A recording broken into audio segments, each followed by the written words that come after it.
And we are back over to the cemetery for part 2. It is March 14th. No, 14th. No, it's 14th.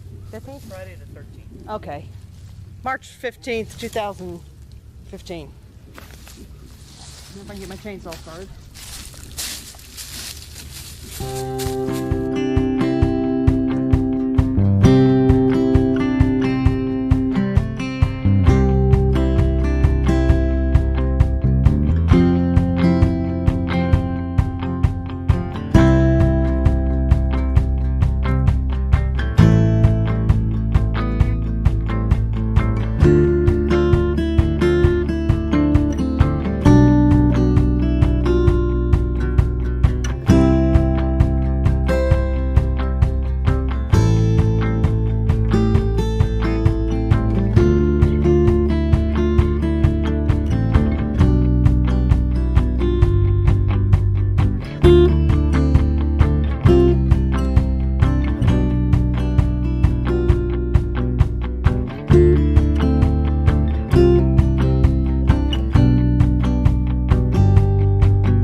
if I can show you what all we've got done today.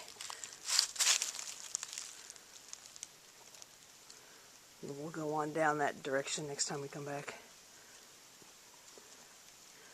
We got that all cleared out around there. We're going to have to tackle this pile. And then there's another pile up there we'll have to get. But kind of cleaned up around here a little bit. So it's going to take a while. Still got a really long way to go. But the next door neighbor has been out there cutting down trees on the other side of the fence, so hopefully we'll get this all open. And he actually said that they may take the fence down. They talked about putting up an electric fence instead for a while until they get a new fence stretched, and actually coming in here and cutting some of these trees down for us. So did get to meet him and his son-in-law, and they seem like really nice people. So we're going for the day, so we will be back to try to finish this.